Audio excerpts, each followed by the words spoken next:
Hello, everyone. Today I have the pleasure of speaking with Francisco Palao. Francisco is an award-winning entrepreneur, and I should say a successful one at that. He, at some point in his career, decided to shift to a career based on purpose. And now he is an author, a mentor. He runs the Purpose Alliance, and his mission is to help empower individuals and also businesses to have a positive impact in the world. Francisco is one of our graduates. He completed the Executive MBA in 2010, and I look forward to hearing what Francisco has to say about the topic of purpose.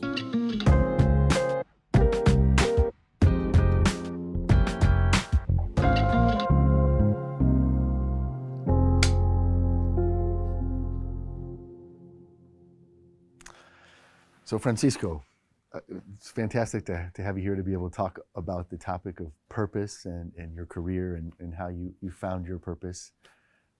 So first question for you I wanted to ask is, and this is a tough one sometimes, if you had to say, what is your purpose? It's a very good question. Well, my purpose is helping humanity to evolve. And I would like to do that by implementing technology, social change, and love, because I think that love is what drives everything into the right direction. Okay. I mean, and is there a relationship between those three things, the technology, the social change, and the love? How do they fit together? Yes, there is, because sometimes we just apply technology, right? And if you apply technology and society, people, mindsets don't evolve at the same time, technology can be even dangerous sometimes. So it's very important to update the way that we look at the world and our mindset in order to apply technology in the right way. But also doing things with love is very important. And sometimes in the environment of businesses, startups, corporates, we don't talk that much about love, but love is what brought all of us here. Applying love, which means doing things not for you, but for the world, and at some point everything comes back, I believe is very important in order to, again, drive everything and all the evolution into the right direction.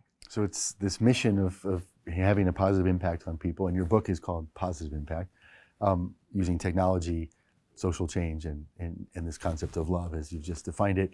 How do you do that? How do you do it though? How do you actually make the purpose happen? I mean, how does it get expressed? What is the work you're doing? Tell me a little bit about that.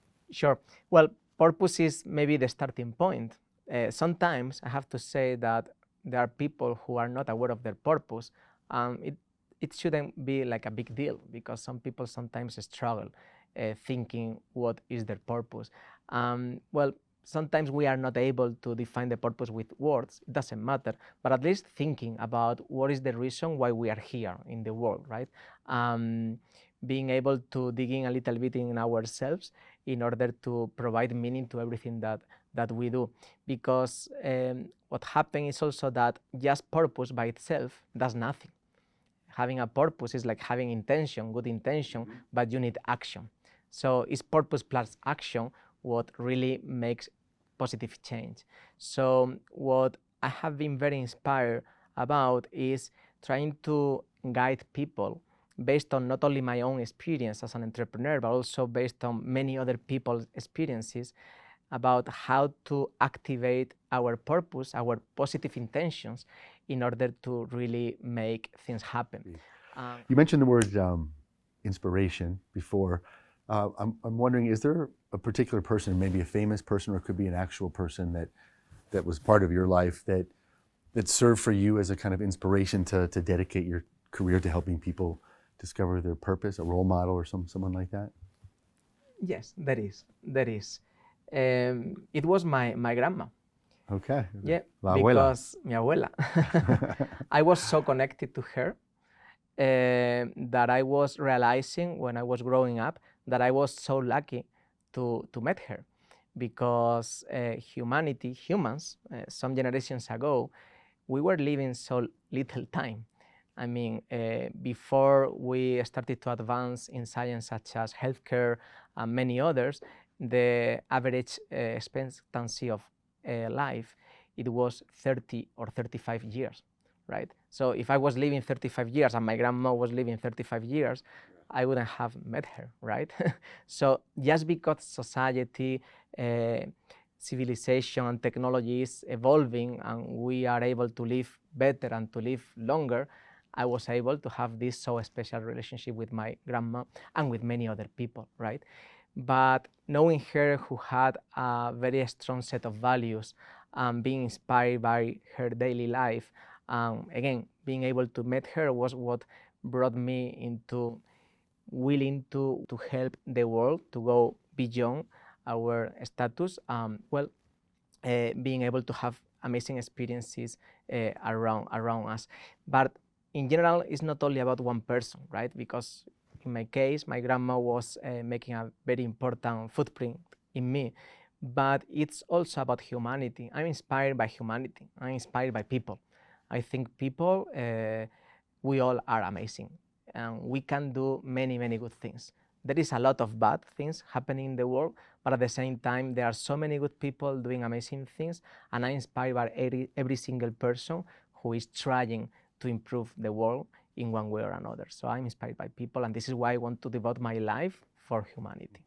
If you think of it that way, is there a time in your life or your career where you sort of had this moment of perspective, let's say, a realization, so to speak, where you said, hey, wait a minute, I'm doing these things, and look, they're actually having a big impact, and that created some kind of catalyst for you to actually do more of it? Did that exist? Yes, actually, I remember it as it was yesterday. Some Sunday, it was a Sunday evening, and I received an email saying thank you, because the platform that you developed helped me to meet my wife, and we got married because we met through your platform. When I was 19 years old, I did a dating website. I was doing it for fun. I had a girlfriend, it wasn't for me. But I did that just because we wanted to do something different. I didn't even have the knowledge how to code websites, but I was learning through internet. I didn't even had resources because we didn't need anything. There are so many open resources on the internet, and I didn't even had a computer. I was using my dad's computer when he wasn't using it. In this free time that I had, I started to create this website. We put together the website, and thousands of people started to join it and to meet each other. And 1 year later, I received this email that was coming from Mexico. Back then, I had never been in Mexico. So for me, it was very life-changing, this moment, because I realized that I was changing people's life at the other side of the planet without even being there, right? And that was because I had purpose, I had technology, and I had the mindset to do something with it, right? Since then, I have been doing many more things because, again, I was aware that I had the opportunity and the power to make a change in the world. And so you mentioned the positive kind of realization. I'm wondering if we think about game-changing moments often as the negative moments that end up being positive later, but a moment where somebody shares something with you about yourself, you're really a bad listener. You are really doing X, Y, and Z, and it's like having the rug pulled out from under you, and maybe at first you're defensive, or not, and you say to yourself, I need to rethink a little bit about myself, and then you think about it and you make a change. So I'm wondering, not the easiest topic to talk about, but any game-changing rug pulling out from under you moment that you had either in life or career? Sure, so many, right? So many, okay. Yes, these Fantastic. are the things that help you learn and help you grow. Otherwise, we wouldn't be evolving. Since I want to help humanity to evolve, I'm the first one who has to evolve as well. Sometimes it was even too much purpose, because if you devote all your time, all your energy to your purpose, similar than when you worked too much, right? I don't like the word working, by the way, because when I do things that are purpose driven, I see myself contributing more than working, contributing to the world. But if you contribute too much, if you are doing things all the time, you start missing things. You start missing meaningful time with family, friends, and people who care with you, about you. Yes, sometimes some friends, family, but I remember my daughter, who is now 8 years old, and I was traveling so much. I used to travel too much, I would say. And someday she told me, "Daddy, I have an idea," and I was like, "Yes, what is this idea?" And she told me, "You are not going to travel anymore, and if you travel, I will go with you." And at that time, yeah, I had to put myself in another room and cry. So that was very profound for me because she meant something. And she was right. She was right, right. So I started to change things little by little. I'm not traveling that much, still doing so many things, involving her in everything that I do. So you listened to the Yes, feedback I from listened. your daughter. She was my mentor. Interesting. And any other kind of moments where you had any realizations about, I don't know, just small behaviors that that happen in the workplace. We all have them. That you said, okay, maybe I need to work on that. Yes. Sometimes I saw that, and I observed, and some people were telling me that I focus more on opening new things than on evolving the things that are already launched, right? All of us are uh, one way or another. There are people who are more focused on exploration. There are people who are more focused on optimizing something that exists. I'm more an explorer more than an optimizer, and I tend to open new doors all the time, right? And it's important for me to be aware of that in order to not open doors all the time, but to close those ones that we have and to do it very well, right? Very, very well. It's true that at the same time, it's important to have diversity in teams. So it's not a solo player, it's a team. So I might be better in opening doors than in optimizing the things, but I have to be aware of the status of the projects that we are working and change my mindset and turn from an explorator or from explorer into an optimizer sometimes. So yes, and I realized about that listening to my team as well. I had the exact same thing, by the way. I had a boss when I was a consultant, the project manager, and I was a consultant, and we weren't getting along at all. And I was always opening doors I didn't want to close because I wanted to generate new ideas and make sure that we got the right one. And this person, she was saying that we need to evaluate, prioritize, and move. And we had a lot of conflict. And then we actually did a kind of a personality assessment that helped us recognize that we just have two different styles. And so she said, look, you're going to always lead brainstorming sessions. And she put me in charge of the opening door role of our team. And she was in charge of the closing doors and finding the right hallway to walk down. And after that, ended up having a fantastic relationship. I ended up going to this person's wedding, and we're still friends today. So there's something to be said for communication, right, in those kind of situations, right? Yeah. And diversity in teams to combine different people with complementary skills. One last question for you. So we have a lot of people in our IE community that are purpose driven, and as you said, they want to turn intention into action, as you pointed out. So advice for them. What if you had to give them one or two pieces of advice? I mean, what should they do to cultivate that sense of purpose and to make it happen? It's a very good question.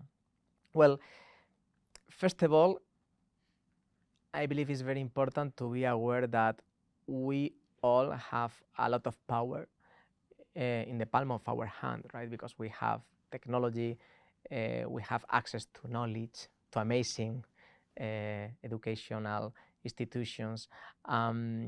We are able to learn and to do things that we weren't able to do even 20 or 10 years ago. So we have a lot of power. It's about realizing that we have that power. Not only the power, I believe that we have responsibility, right?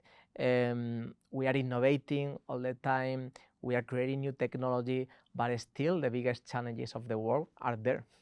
So we have to maybe join two things. On the one hand, the biggest challenges, and on the other hand, our own desired career.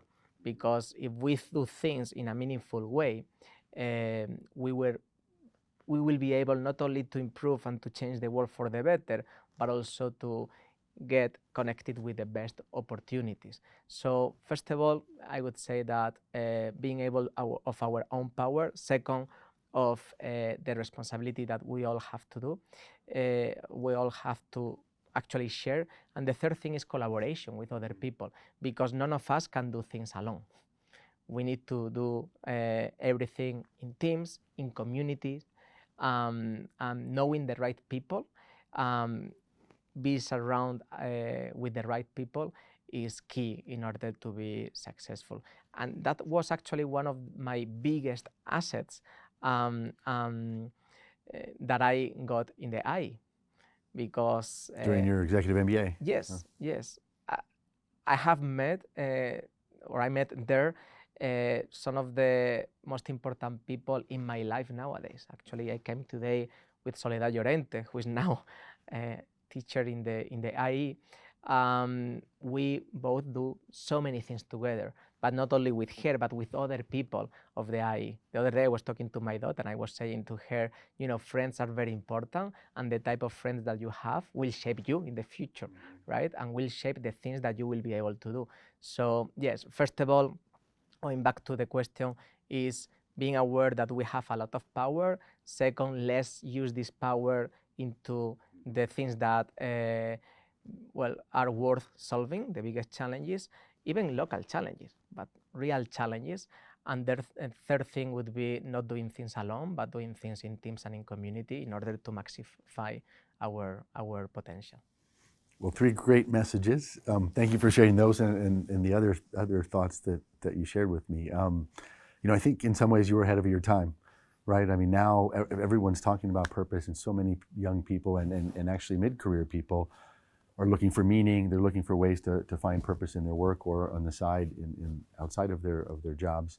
And you've been doing it for a long time. And actually, you turned your career into the pursuit of helping other people do that. So I think this is your time, and amazing time for impact. So thanks very much, and congratulations on everything that you've done. Thank you. Thank you for everything that you have done to me. And thank you for having me launching all these important messages to the world. Thank you, everyone, for tuning in, and thank you to Francisco for joining me today. If anything resonated with you, please leave a comment. Thanks very much.